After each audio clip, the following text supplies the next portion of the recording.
Welcome to the Beyond You podcast, where we have real conversations about healing, trusting yourself again, and building the kind of relationships that actually feel good. I'm Samantha, and if you've ever felt like you're just going through the motions, like you're doing all the right things but still feeling disconnected, you're in the right place. Because here we go beyond the surface, beyond the hurt, beyond the patterns that keep you stuck. So take a deep breath, get comfortable, and let's get into it. Hey, it is Samantha from Beyond You podcast, and I am just so excited to be here. We're in summer. I hope you were having a fabulous summer, but I want you to think about someone who ran hot and cold with you. Maybe they're in your life right now. Maybe it's an ex you still think about more than you'd like to admit. Remember how it felt when they pulled you close. The text, the attention, the way they made you feel like you were the only person in the room. And then remember how it felt when they pulled away. The silence, the confusion, the way you started performing for their attention again. Just trying to get back to that high.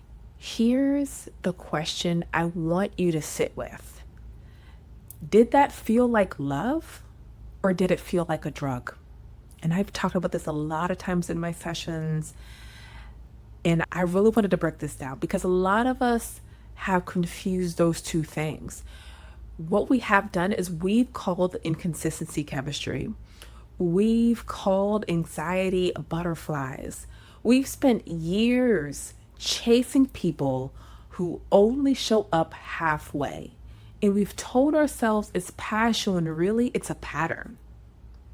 So before we dive in, if you're tired of mistaking chaos for connection, I need you to hit subscribe because today we're breaking down hot and cold love, what it actually is, why your nervous system might be addicted to it, and how to finally break the cycle. So if you resonate with this, please drop a comment right now because I really want to know, have you ever experienced this? I know I have.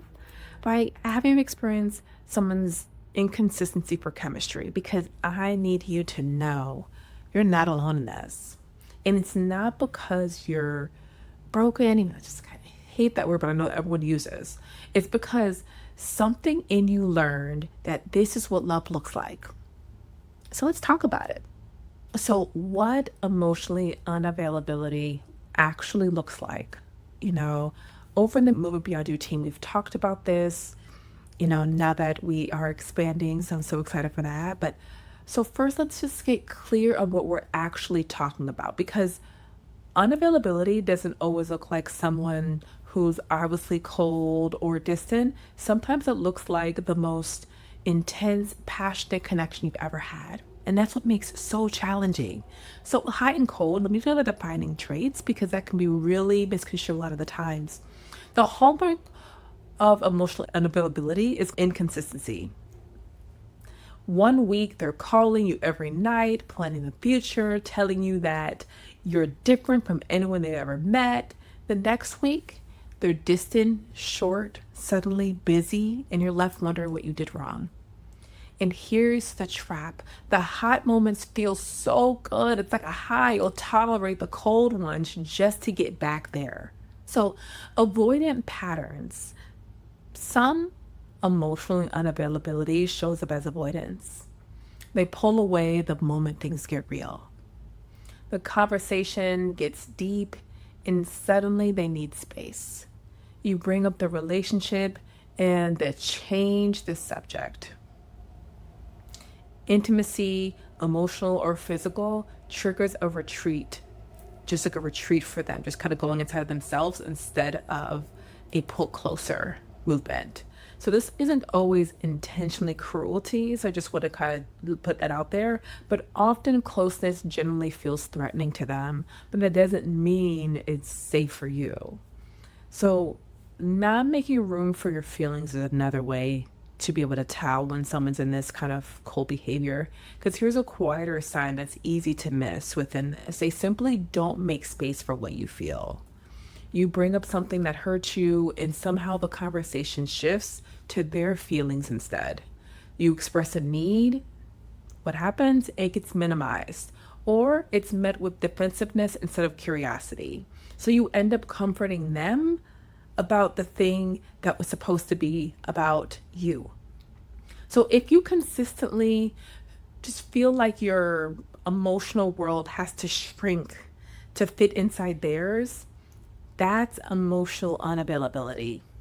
Even if they never raise their voice, even if they say all the right words.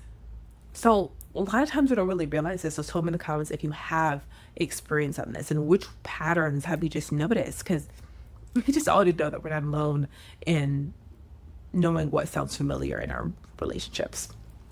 So now I want to tap into why this just even feels like chemistry, just the trauma connection beside all of this, because sometimes we don't understand that it can make a big difference. So now here's the part that's actually going to reframe everything for you. Why does this pattern feel so magnetic instead of obviously bad? So your nervous system, right, just what kind of keeps you feeling at peace and your stress cortisol, confuses intimacy with intensity. So intensity with intimacy, right? When someone runs hot and cold, your nervous system goes through a cycle. The closeness releases oxytocin and dopamine, so you feel connected, high, euphoric. Then the withdrawal hits and your body releases a cortisol and adrenaline and anxiety, that longing and need to fix it. And then they come back. And the relief of that return floods you, just floods you even with the dopamine and additional closeness did. So this is the exact same neurochemical loop as addiction.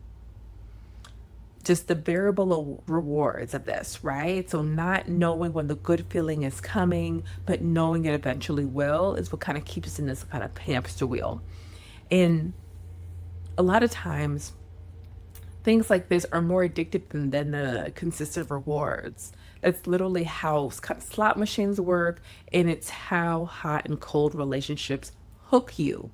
So when you feel like you can't stop thinking about them, that's not necessarily love. That might be your brain chasing a chemical pattern it's been trained to crave.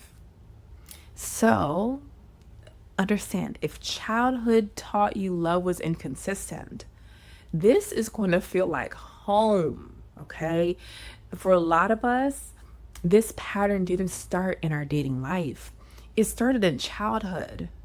Maybe a parent was warm and attentive sometimes and distant or unpredictable other times. Maybe love had to be earned through performance, through being good enough, through managing someone else's moods. And I want you to really think about, like, if even someone comes to mind as we're talking about this, because maybe affection came with conditions or it disappeared without warning. If that's your history, consistency can actually feel suspicious, boring, even untrustworthy, because your nervous system learned that real love comes with uncertainty. So when someone shows up steady and calm, something in you doesn't know what to do with that. It doesn't trigger the familiar chemical loop that you're used to. So if it doesn't feel like enough. And here's the painful irony within all this. The people who are actually safe for you might feel the least exciting, because your body has never learned that safety and love can coexist. So codependency makes the withdrawal worse. If you also carry that codependent patterns, meaning your sense of worth gets tied to being needed, to fixing, to earning someone's attention, the cold phases of hot and cold love becomes unbearable. Because suddenly your job becomes proving your worth all over again, figuring out what you did wrong, just working harder to get them back to that warm version. You're not just missing them, you're trying to earn your way back into being valuable. And understand that's not love. That's a trauma response wearing love's clothing. So I want to know on how this resonates with you. This is hitting different than what you expected. Let me know in the comments. Please share to anyone you feel like would need something like this, because I want to be able to help more just women with this subject. So the part nobody talks about, turning the lens back. Okay, here's part of the conversation that requires some real honesty, because it's easy to point out that emotionally unavailable people are problems or person, right? And say they're the problem, right? And in a lot of ways, they're responsible for their own behavior. But I have to ask you something. How emotionally available are you to yourself? Here's a pattern I see constantly in my practice. People who chronically choose emotionally unavailable patterns and partners are often themselves afraid of real intimacy. Because real intimacy, being fully seen, fully known, consistently chosen, requires you to be vulnerable in a sustained way. It requires you to trust that you're worthy of love without having to chase it, earn it, or perform it. And if some part of you doesn't believe that yet, an emotionally unavailable partner is actually safer. Because honestly, you never have to risk being fully known and fully loved. You can stay in the chase. So you can stay focused on getting them to choose you instead of facing the much scarier question. What happens when someone already has? So the question to sit with, right? I want you to genuinely ask yourself, if someone showed up consistently, calm, steady, fully present, choosing you without games, would you actually be able to receive that? Or would it make you anxious? Would you start looking for what's wrong with them? Right? If the second one is true for you, the work isn't just stop choosing unavailable people. The work is becoming someone who can tolerate being fully chosen. And understand, I get that that's not a comfortable thing to hear. And I know a lot of you guys in my just sessions and then just in the practice in general, one like to be just being comfortable, but I understand that this is what's actually going to break the cycle. So what are the practical pattern break steps, right? Because we want to be able to break these patterns. All right, so how do you actually break this? Let me give you real practical steps. So step one, I want you to raise your standards before you meet anyone. So most people try to evaluate someone while they're already attached. By then, the chemicals are already working against you. Decide your standards before you're emotionally invested. And what I tell people to do is I want you to be able to write that down. What does consistency actually look like to me? What am I no longer willing to tolerate, no matter how good the chemistry feels? Step two, learn to spot the red flags early, not just in hindsight.